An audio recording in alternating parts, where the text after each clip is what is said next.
Mi nombre es Adán de Jesús Torres Tirado. Curso actualmente la carrera de Ingeniería en Procesos Industriales en la Facultad de Ingeniería Culiacán, en la Universidad Autónoma de Sinaloa.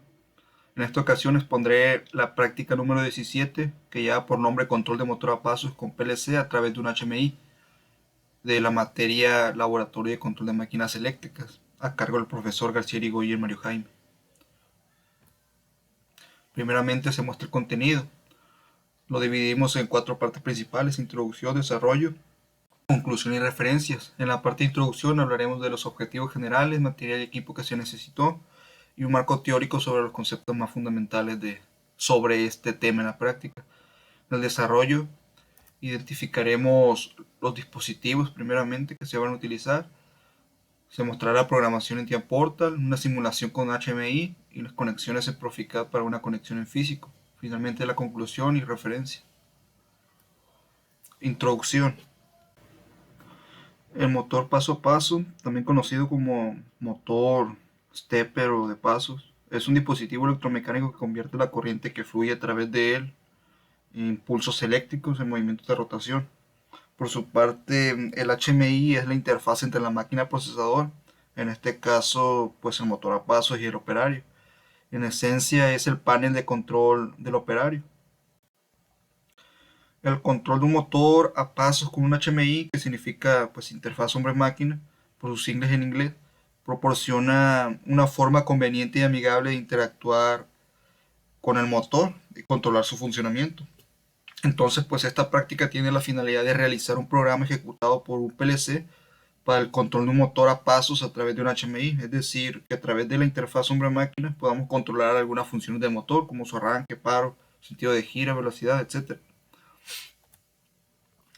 Y los objetivos principales son básicamente realizar un programa de control en PLC para el control de un motor a paso a través de un HMI y comprobar el funcionamiento del programa simulado y físicamente.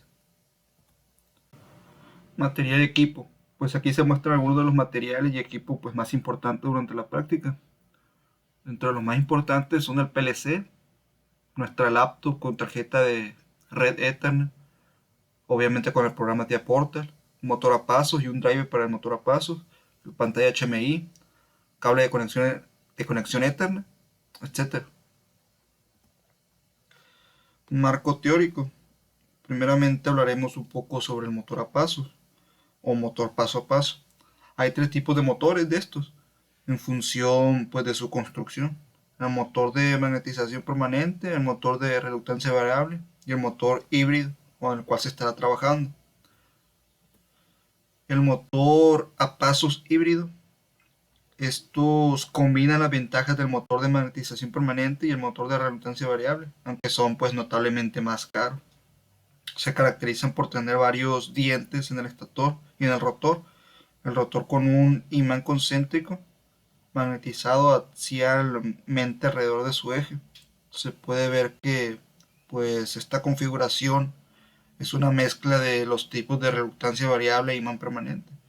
Este tipo de motor tiene una alta precisión y alto par. Se puede configurar para suministrar un paso angular tan pequeño como 1.8 grados. Funcionamiento. El motor paso a paso no comenzará a girar cuando le apliquemos energía. Se requiere cambiar la fuente de alimentación en sus devanados en el orden correcto. En los motores sin escobillas, donde se incluyen los motores paso a paso, la conmutación del devanado se realiza mediante un controlador especial en forma de sistema electrónico, a lo que se le llama controlador o driver. En este caso, para esta práctica utilizaremos el controlador DM556 junto a un PLC. Estamos ante la conmutación electrónica de bobinados. La tarea del controlador pues es asegurarse de que los devanados se accionen en el orden correcto y con la dinámica correcta. La interfaz común solo necesita una señal DIR interpretada como una dirección de rotación y pulsos, step. Cada pulso representa un ángulo mínimo de rotación del eje. El par de un motor depende de la intensidad que atraviesa las bobinas, de la posición angular de un instante dado cuando pasa de una bobina a la otra en el control de velocidad. Se define una velocidad límite de arranque y una velocidad límite de funcionamiento, velocidades a las cuales el motor se desconecta. Esta limitación de velocidad es debida sobre todo pues al efecto de la fuerza electromagnética de sus bobinas. El valor del par está dado generalmente para 5 pasos por segundo. El par de detención es el par cuando las bobinas no están alimentadas. El par de mantenimiento es el par medido en reposo cuando las bobinas están alimentadas. Eh, el par depende también del modo de funcionamiento. En modo de dos fases, el campo creado en las bobinas es 1.4 veces más grande que el modo monofase y por tanto el par resultante pues es mayor. La posición angular presenta una oscilación en cada paso. El rotor excede la posición deseada y después regresa pues oscilando hacia la otra posición.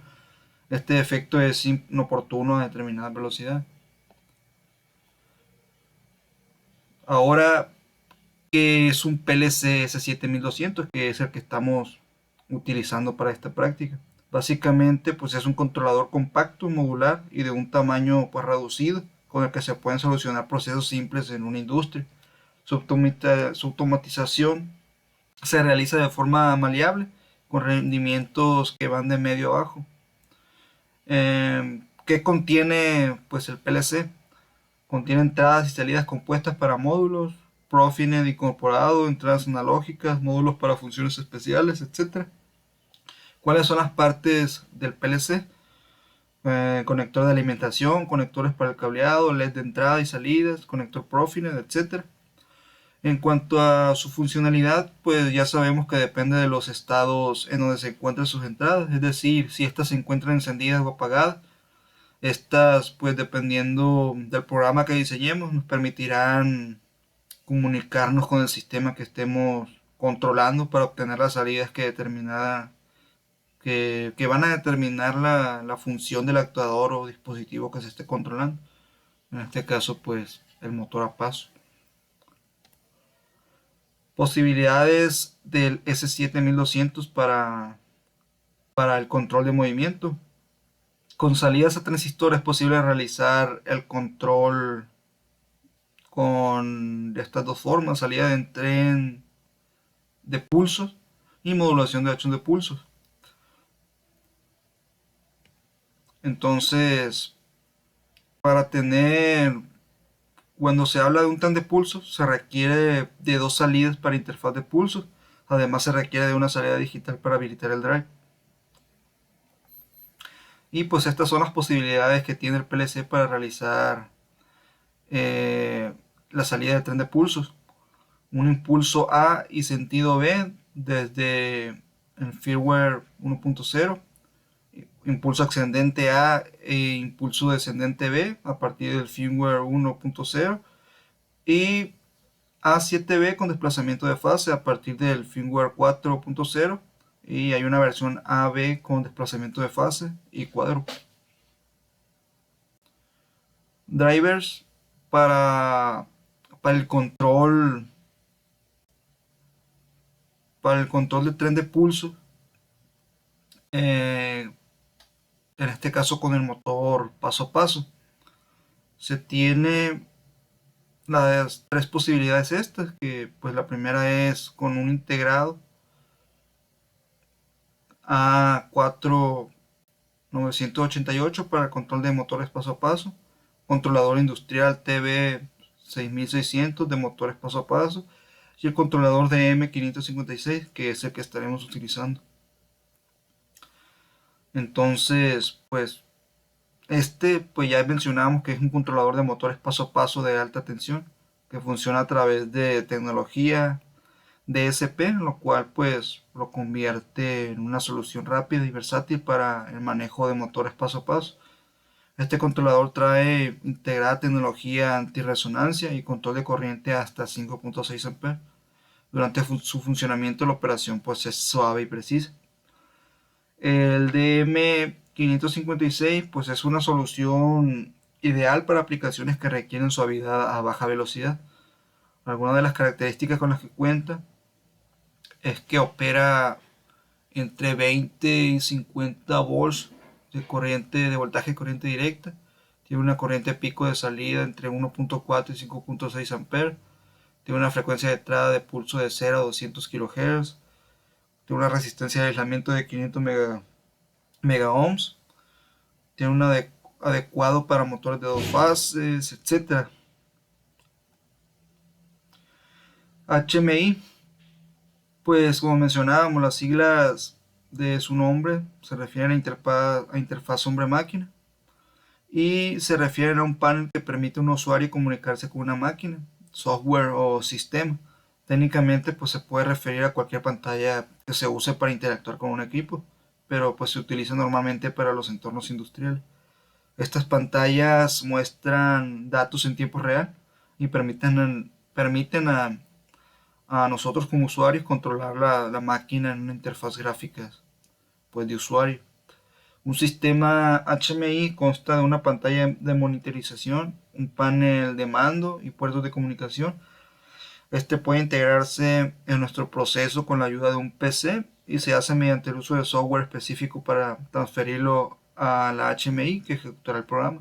En este caso, pues utilizamos una programación hecha en TIA-Portal desde nuestra computadora, la cual pues transferimos al PLC HMI. Ya mencionaba que la pantalla de monitorización del HMI pues permite al operario interactuar con ella mediante el panel de operación y por esto pues el operario puede realizar las funciones requeridas. Por otro lado, los puentes de comunicación en los paneles de operador HMI se utilizan para programar la pantalla y comunicación con otros dispositivos para que pues, los dispositivos en una fábrica puedan comunicarse con el HMI. En este caso, pues toda la programación se realizó en TIA-Portal, como mencionaba, y solo fue necesario establecer comunicación con el PLC y el HMI a través de sus puertos Z. Desarrollo. Primeramente, pues antes de empezar con la programación es importante establecer o bien identificar con qué dispositivo de control se hará el trabajo, es decir, con qué PLC en específico se trabajará, de igual forma con qué HMI, ya que esto pues se tiene que determinar para previamente iniciar la programación en TIA-Portal. En este caso, pues se ha seleccionado un 1214, un PLC 1214, con fuente de alimentación de 120-240 voltios de corriente alterna, con entradas digitales a 24 voltios de corriente directa, con salidas a relevador, etc. Prácticamente el que comúnmente utilizamos cuando se trata de prácticas con PLC. Cabe mencionar que cuenta con conexión Profinet para programación, HMI y comunicación de PLC a PLC. En cuanto al HMI, pues es prácticamente una pantalla de 7 pulgadas con 800 por 400 píxeles de manejo. Se puede manejar ya sea de forma táctil o con teclado, depende como lo queramos configurar. Bueno, se agregan los dispositivos con los que trabajaremos en TIA-Portal y se comienza la programación. En esta tabla de variables estándar se muestra todas las marcas, entradas y distintas variables, las cuales pues se utilizan en el desarrollo del programa. Y ahora sí se comienza con el desarrollo del programa. En este caso pues se ha utilizado un lenguaje de escalera. Antes pues se debe saber que este programa tiene la intención o posibilidad de controlar el motor ya sea con botoneras o con HMI. El primer segmento sirve para arrancar o detener el programa y a su vez encender o apagar el motor cuando se cierra el contacto normalmente abierto que dice inicio, se activa. Y cuando el contacto normalmente cerrado que dice paro se abre, se desactiva. Cabe mencionar que cuando el motor termina de girar independientemente de la frecuencia, sentido de giro o posición angular que se haya seleccionado, este también se desactiva. El segundo segmento, con este se desactivan las opciones que se hayan seleccionado, es decir, las opciones de sentido de giro, frecuencia y posición angular. Esto sucede cuando se abre el contacto normalmente cerrado de paro o bien cuando el motor termine de girar según lo que se le haya indicado, para luego poder seleccionar nuevos parámetros si así se desea. También reinicia pues algunos contadores que se verán más adelante. En el tercer segmento es el que permite cerrar el contacto normalmente abierto de horario para hacer girar el motor en sentido de las manecillas del reloj. El siguiente segmento, con este se activa la salida en horario cuando se selecciona un sentido de giro, la posición angular y una frecuencia. En el siguiente segmento se permite cerrar el contacto normalmente abierto de antihorario para hacer girar el motor en sentido opuesto a las manecillas del reloj. El siguiente segmento se activa la salida DIR antihorario cuando se selecciona un sentido de giro, la posición angular y una frecuencia. Con el siguiente segmento se selecciona la frecuencia 1 al cerrar el contacto normalmente abierto de F1. Con el siguiente se vincula la frecuencia 1 con 5 Hz, es decir, para hacer girar el motor a 5 Hz se tiene que cerrar el contacto normalmente abierto F1. En el segmento 9 se selecciona la frecuencia 2 al cerrar el contacto normalmente abierto de F2. Por otra parte, el siguiente segmento vincula la frecuencia 2 con 1 Hz, es decir, para hacer girar el motor a 1 Hz se tiene que cerrar el contacto normalmente abierto de F2. En el siguiente segmento se selecciona la frecuencia 3 al cerrar el contacto normalmente abierto de F3. Y con el siguiente segmento se vincula la frecuencia 3 con 10 Hz. Es decir, para hacer girar el motor a 10 Hz se tiene que cerrar el contacto normalmente abierto F3. Dependiendo de la frecuencia que se haya seleccionado o cuál de los tres contactos normalmente abiertos correspondientes a la frecuencia se cierre, se activará la salida pull con la frecuencia que se haya seleccionado. En el siguiente segmento se permite seleccionar la posición angular de 90 grados al cerrar el contacto normalmente abierto que dice 90. Y cuando esto sucede, pues un contador cuenta los pulsos hasta llegar a 100, que es equivalente a los 90 grados que se seleccionaron. Antes de seguir, pues cabe mencionar que es un motor a 400 pulsos, es decir, que necesita de 400 pasos para completar 360, o bien una vuelta. Aclarando esto, seguimos. Entonces, al llegar a 100, el contacto comparativo permite que la marca FIN90 se active, deteniendo el programa y por ende el motor. De igual manera, esto provoca el reinicio del contador, es decir, que este vuelva a cero. En el siguiente segmento se permite seleccionar la posición angular de 180 grados al cerrar el contacto normalmente abierto que dice 180. Y cuando esto sucede, otro contactor cuenta los pulsos hasta llegar a 200, que es equivalente a 180, lo cual se seleccionó. Entonces, al llegar a 200, el contacto comparativo permite que la marca FIN 180 se active, deteniendo el programa y por ende el motor. De igual manera, esto provoca el reinicio del contador, es decir, que este vuelva a cero.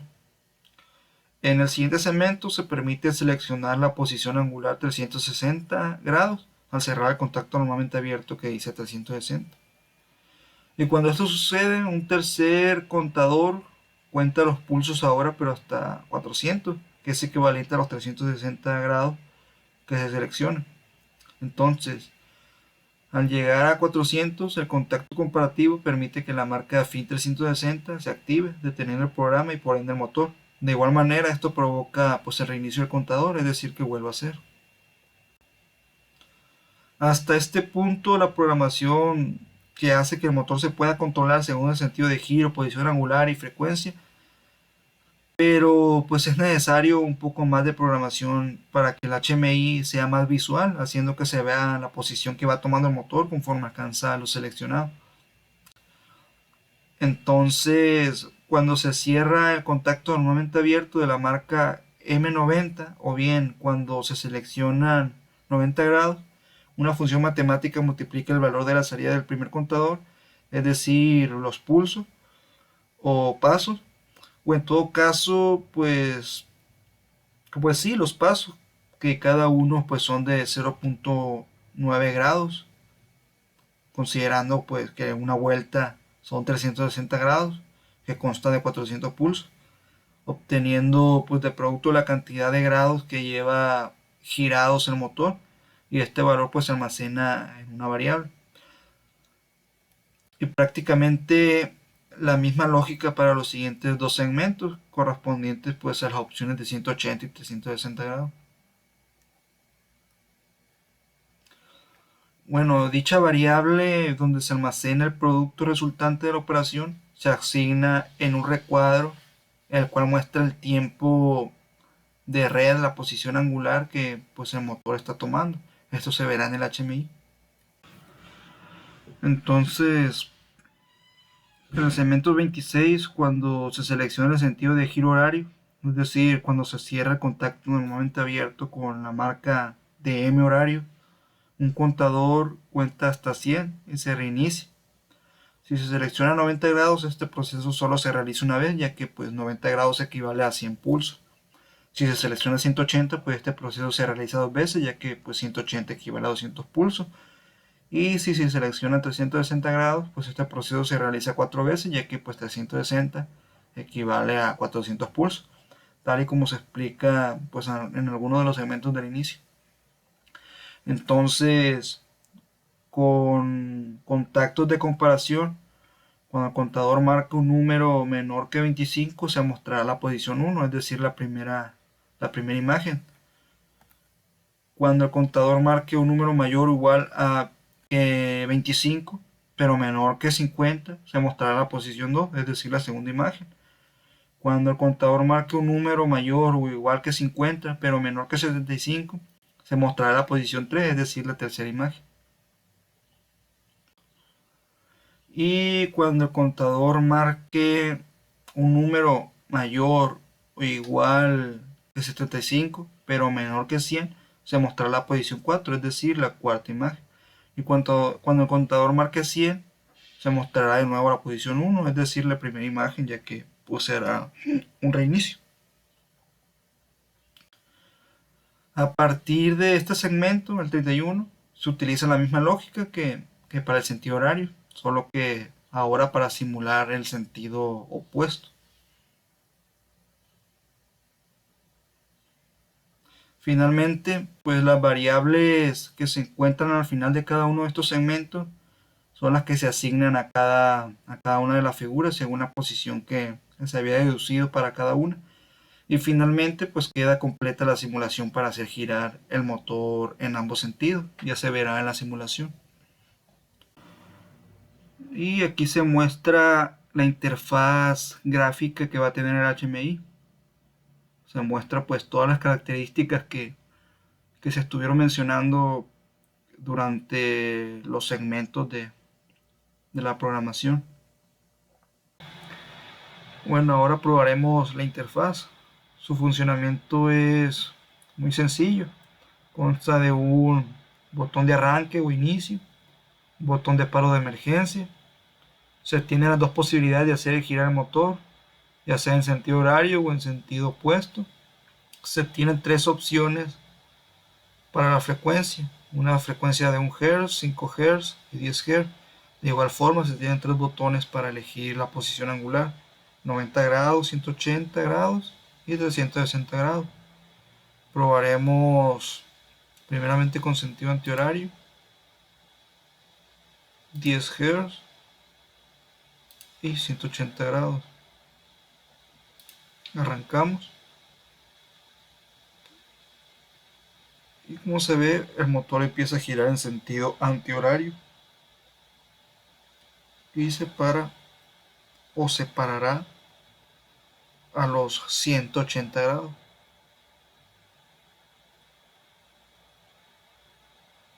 Ahí ya se ha detenido. Ahora vamos a probar el sentido horario con una frecuencia de 5 para 90 grados. Iniciamos.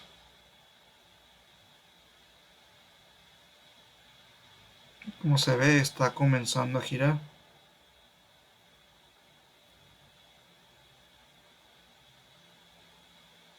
Cuando llegue a 90 grados, la simulación del giro del motor se detiene. Ahora probamos nuevamente antihorario, pero ahora con 1 Hz para 360 grados. Iniciamos. En este punto Como se mencionaba en la programación, cada 25 pasos la figura cambiará de posición, es decir, simulará que gire cada 25 pasos. Por ejemplo, ahorita llegando a los 25 pasos, se empieza a mover, ya que así se tiene configurado la programación para que el motor simule su giro. Y debido a que es la frecuencia más baja, 1 Hz, pues está yendo demasiado lento el aumento en cuanto a los grados. Damos un botón de paro de emergencia, y el motor se queda justamente en la posición cuando, cuando se oprimió el botón de paro. En este caso se quedó a 52 grados. Y prácticamente esa es la función de la interfaz. Después de haber realizado el programa para el funcionamiento de un motor a pasos y de haber comprobado su correcto funcionamiento por medio de una simulación con HMI, lo siguiente pues, fue realizar un diagrama de conexiones con la ayuda de Proficat para evitar errores al momento pues, de realizar las conexiones de forma física. Cabe mencionar que pues, un componente más que no se ha puesto aquí es el módem, el cual pues, sirve para establecer comunicación entre el PLC HMI y nuestra computadora a través de sus puertos Ethernet. Conclusión, pues ya hemos visto que un motor a pasos pues es un dispositivo electromecánico utilizado para convertir señales eléctricas en movimientos discretos y precisos. Se compone de un rotor y un conjunto de bobinas electromagnéticas que generan campos magnéticos para hacer girar el rotor en pasos individuales. Esta práctica pues ha buscado implementar un programa de control para un motor a pasos con la ayuda de un PLC a través de un HMI. Inicialmente, para poder vincular el PLC al motor a pasos que se planteaba utilizar, pues fue necesario seleccionar un controlador de motor que pudiera cumplir con las funciones que necesitábamos. En este caso, pues se seleccionó el driver de M556, con el cual pues ya se contaba en el laboratorio de máquinas eléctricas. Por otra parte, la incorporación de una interfaz hombre-máquina o HMI en el control de motor a paso, pues ya hemos visto que brinda una forma intuitiva de comunicación entre el operador y el sistema, ya que el HMI pues consiste en una pantalla táctil o un panel de botones que permite a nosotros como usuarios ingresar comandos y recibir retroalimentación visual sobre el estado y el comportamiento del motor, según lo que le programemos al PLC que lo controle. En este caso, pues hemos utilizado el HMI para configurar parámetros como el arranque, paro de emergencia, velocidad, dirección de giro y la posición deseada del motor a paso. No está de más mencionar que el PLC pues, ha sido fundamental para llevar a cabo el control de motor a paso, ya que su lógica programable es la que nos ha permitido desarrollar cada una de las funciones que deseamos implementar sobre el motor. La combinación de un PLC que procesa la lógica de control y envía las señales adecuadas al motor y un HMI que brinda una interfaz gráfica intuitiva para la configuración y supervisión del motor permite una mayor flexibilidad en el control de movimiento, la personalización de parámetros y la implementación de funciones de seguridad. En resumen, el control de un motor a pasos mediante el uso de un PLC y un HMI proporciona pues un enfoque eficaz para lo que es la automatización y el control de movimiento. Es decir, proporciona una solución versátil, eficiente y segura para controlar y supervisar el funcionamiento de estos motores en aplicaciones industriales. Como ya mencionaba, pues estos motores son ampliamente utilizados en aplicaciones donde se requiere un control de posición y velocidad preciso, como pues en máquinas CNC, impresoras 3D, robótica, equipos médicos, entre otros. En conclusión, pues esta combinación de tecnologías permite una mayor flexibilidad, personalización y seguridad de control de los motores paso a paso, así como en diversas aplicaciones que ya mencionaba, mejorando así la eficiencia y la productividad en diferentes entornos de trabajo. Finalmente, aquí se muestran algunas de las referencias de donde se estuvo obteniendo información, especialmente para los conceptos teóricos.